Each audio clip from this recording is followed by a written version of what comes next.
Hello students, आज हमारा topic है electric field intensity on equatorial line at point P.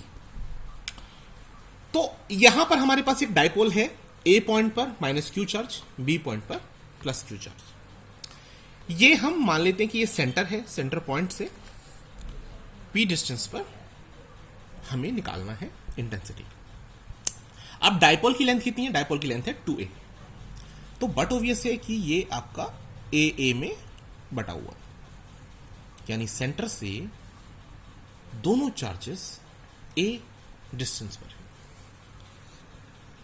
अब माइनस क्यू चार्ज के कारण इस पॉइंट पर जो इलेक्ट्रिक फील्ड लगेगा उसकी डायरेक्शन होगी ये, उसे मान लेते हैं कि इलेक्ट्रिक फील्ड इंटेंसिटी E1। और प्लस क्यू चार्ज के कारण पी पॉइंट पर लगने वाला इलेक्ट्रिक फील्ड इसी डायरेक्शन में होगा, इसी डायरेक्शन में, यानी कि ये हो गया आपका E2। ठीक है, इसे हमने मान लिया कि ये E2 है। अब ये आपका एक इक्वेटोरियल ट्रायंगल है। तो इसमें क्या हुआ, हमने मान लिया कि एंगल थीटा बना रहा है ये बेस के साथ। तो ये थीटा है तो ये भी थीटा है। अगर इन दोनों के बीच में, इन दोनों लाइंस के बीच में एंगल थीटा है, तो जब मैं इसको आगे एक्सटेंड करूंगा और ये हॉरिजॉन्टल लाइन के साथ, इस हॉरिजॉन्टल लाइन के साथ ये उतना ही एंगल बनाएगा जितना एंगल ये यहां बना रहा है। तो ये भी एंगल कितना हो गया? ये एंगल भी थीटा हो गया। सिमिलरली आप देखिए, ये लाइन इस बेस लाइन के साथ पैरेलल है। तो ये आपका क्या हो गया? ये आपका हो गया ट्रांसवर्सल। तो ये एंगल थीटा इस एंगल थीटा के बराबर हो। ठीक है, अब E1 के दो कंपोनेंट बनेंगे, एक हॉरिजॉन्टल यानी कि E1 cos थीटा, और एक वर्टिकल यानी कि E1 sin थीटा। जैसे हमने E1 को डिस्ट्रीब्यूट किया, उसके कंपोनेंट्स को निकाला, ऐसे ही E2 के भी दो कंपोनेंट बनेंगे, एक हॉरिजॉन्टल और एक वर्टिकल। हॉरिजॉन्टल होगा E2 cos थीटा और वर्टिकल हो जाएगा कंपोनेंट इसका E2 sin थीटा। ठीक है, अब देखिए, अब इसको मैथमेटिकली देखते हैं। माइनस क्यू चार्ज के कारण पी पॉइंट पर जो इलेक्ट्रिक फील्ड लगेगा, यानी उसका जो मैग्नीट्यूड होगा due to minus Q charge, क्या वैल्यू होनी चाहिए उसकी? हमें फॉर्मूला पता है, 1/4πε0 इंटू मैग्नीट्यूड, कोई सा भी magnitude, which is divided bye उन दोनों के बीच की डिस्टेंस का स्क्वायर। अब डिस्टेंस है क्या? डिस्टेंस है AP। तो ये हो गया आपका AP का स्क्वायर। अब AP की तो वैल्यू भी निकालनी पड़ेगी। AP की वैल्यू क्या होगी? पहले AP की वैल्यू निकाल लेते हैं। ये अगर हम ट्राइंगल ले लें, ट्राइंगल का नाम क्या है? AOP। In triangle AOP Pythagoras apply कर देते हैं। यूजिंग पाइथागोरस क्या हो जाने वाला है? हाइपो का स्क्वायर यानी कि AP का स्क्वायर बराबर क्या होगा? OP का स्क्वायर प्लस OA का स्क्वायर। क्या वैल्यू निकल आई? OP कितना है हमारा? OP नहीं दिया हुआ, मान लेते हैं। हमने मान लिया कि यहां से लेकर यहां तक की जो डिस्टेंस है वो स्मॉल r है। ठीक है, ये स्मॉल r है, तो ये हो गया आपका स्मॉल r का स्क्वायर। और OA कितना है? OA स्मॉल a है, तो प्लस a का स्क्वायर हो गया। तो AP स्क्वायर की वैल्यू हो गई r² प्लस a स्क्वायर। इन्हें नेमिंग कर देते हैं। मान लीजिए इक्वेशन नंबर 1 है, ये इक्वेशन नंबर 2 हो गई। ठीक है, अब हमारे पास AP की वैल्यू आ गई, इस वैल्यू को पुट कर देते हैं। तो फाइनली E1 की जो वैल्यू है मैग्नीट्यूड की, वो कितनी हो गई? 1/4πε0 into Q upon R square plus A square, वही वैल्यू आपकी 1 ही इक्वेशन रहेगी। ठीक है, अब हमें E2 भी निकालना है प्लस क्यू चार्ज के कारण P पॉइंट पर लगने वाला फील्ड। तो E2 की वैल्यू क्या होनी चाहिए? E2 की वैल्यू हो जाएगी 1/4 pi epsilon 0 and Q upon distance BP का स्क्वायर। अब BP क्या है भाई? जब ये साइड और ये साइड बराबर है तो BP स्क्वायर भी वही होगा, यानी R square plus A square. ये नई इक्वेशन मान लीजिए, 1 2 मान चुके हो, 3 मान लीजिए। ठीक, अब E1 और E2 हमने निकाल लिया, लेकिन हम देख रहे हैं कि दोनों के मैग्नीट्यूड इक्वल हैं। दोनों के मैग्नीट्यूड इक्वल हैं तो इसके जो कंपोनेंट्स हैं जो हमने डिस्ट्रीब्यूट किए हैं वर्टिकल और हॉरिजॉन्टल, उनको एक बार देख लेते हैं। इसका E2 sine theta upward hit कर रहा है और E1 का जो है वर्टिकल कंपोनेंट इस डायरेक्शन में लगेगा जो इसके अपोजिट है। तो दोनों के दोनों अपोजिट डायरेक्शन होने के कारण क्या होंगे? कैंसिल आउट हो जाएंगे। तो हम ये भी लिख सकते हैं कि E1 sine theta and E2 sine theta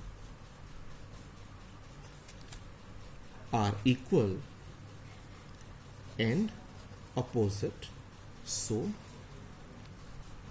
vanish हो जाएंगे या कैंसिल आउट हो जाएंगे। छोड़िए, आगे देखते हैं।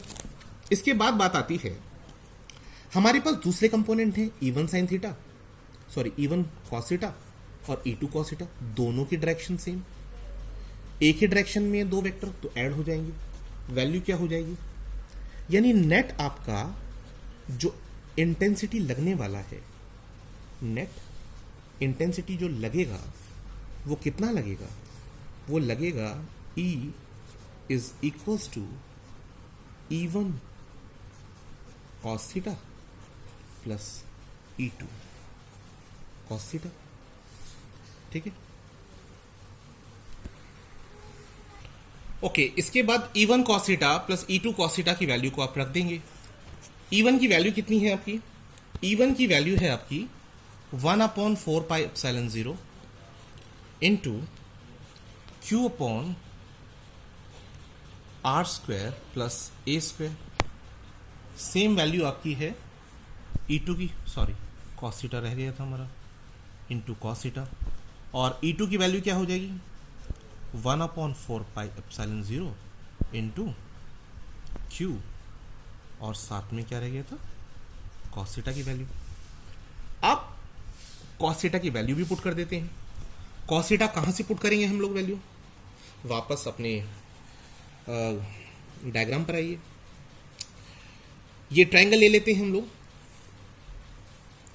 AOP। इस ट्रायंगल के अंदर हमें वैल्यू निकालनी है कॉस थीटा की। अब कॉस थीटा किसके बराबर होता है? देखिए, हमें पता है कॉस थीटा होता है बेस अपॉन हाइपो होता है। बेस कितना है? आप देखिए बेस कितना है। बेस है आपका इस ट्रायंगल के अंदर A, और हाइपो कितना हो जाएगा? AP हो जाएगा। ठीक है, AP स्क्वायर नहीं, AP। तो वैल्यू हो जाएगी आपकी, बेस की वैल्यू है A और हाइपो की वैल्यू आपकी आ रही है root A square plus R square लिख दीजिए, चाहे R square plus A square, उससे कोई फर्क नहीं पड़ता। ठीक है, तो कॉस थीटा की वैल्यू आपने निकाली, इस कॉस थीटा की वैल्यू को पुट कर दीजिए। तो मैग्नीट्यूड जो आएगा E का वो हो जाएगा 1/4 पाई एप्सिलॉन 0 और Q upon R square plus A square multiple with A upon R square plus A square रखिए, चाहे A square plus R square एक ही चीज है।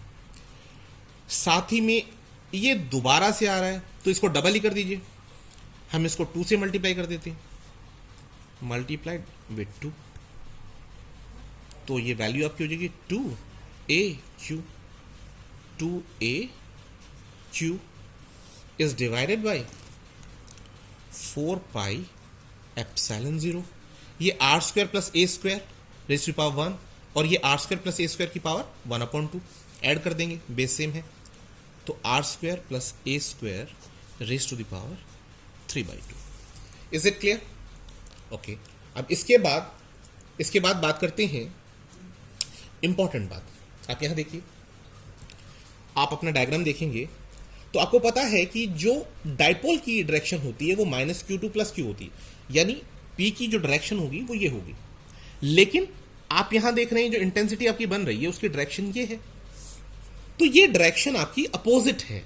अपोजिट होने के कारण यहां पर आप नेगेटिव साइन लेंगे, यहां पर आप ओके। और एक बात और हम जानते हैं, वी नो कि 2aq जो है वो है क्या आपका, वो P है। P यानी डायपोल मोमेंट है, तो इसके प्लेस पर आप डायपोल मोमेंट की वैल्यू रख सकते हैं, 2aq को रिप्लेस कर सकते हैं। तो E की वैल्यू आपकी फाइनली कितनी आ गई, ये वैल्यू आपकी आ गई P/4πε0 into r² + a² raised to the power 3/2। अब r की वैल्यू अगर आप देखें, यहां पर देखिए, r की value in comparison to a बहुत बड़ी है, तो a² की वैल्यू और छोटी हो जाएगी जब स्क्वायर करेंगे। तो इसको आप छोड़ सकते हैं नेग्लिजिबल मानते हुए। आपके पास जो e की वैल्यू होगी वो क्या हो जाएगी, P/4πε0, और ये हो जाएगा आपका r² की पावर कितनी हो गई, r² की पावर हो जाएगी 3/2, 2 से 2 कैंसिल आउट हो जाएगा। तो फाइनली, तो इसलिए इलेक्ट्रिक फील्ड इंटेंसिटी फाइनली आपकी निकल आई है, कितनी हो गई P। और हम डायरेक्शन की हम बात कर रहे थे, तो डायरेक्शन की बात मैं आपको बता रहा था कि ये आपका डायरेक्शन अपोजिट है मोमेंट की डायरेक्शन से, तो ये नेगेटिव हो जाएगा। -P is divided by 4πε0 into r³। ठीक है, तो ये आपने इसकी इंटेंसिटी निकाल ली। ठीक है, और आप साइन का ध्यान ना दें, मैग्नीट्यूड पर ध्यान देंगे तो खाली ये आपकी वैल्यू आ जाएगी। जैसे आप इसको शो कर सकते हैं मैग्नीट्यूड में, और 4πε0 r³ हो जाएगी। ठीक है, तो ये आपने निकाल लिया फाइनली। तो हम यहां देख सकते हैं कि जो इंटेंसिटी की वैल्यू है वो r³ के प्रोपोर्शनल आ रही है, यानी r³ के इनवर्सली प्रोपोर्शनल आ रही। तो E की वैल्यू जो है वो प्रोपोर्शनली r³ है। तो फाइनली हमारी जो इलेक्ट्रिक फील्ड इंटेंसिटी आई है एट इक्वेटोरियल पॉइंट, इसकी वैल्यू हमने निकाल ली है। और मैं बस अब आपसे उम्मीद करता हूँ अगर आपको ये वीडियो अच्छा लगे, आपको पसंद आए, तो आप प्लीज़ इसे लाइक करें, शेयर करें, सब्सक्राइब करें। इससे मुझे काफ़ी मोटिवेशन मिलता है, अच्छा लगेगा। Thanks, have a good night.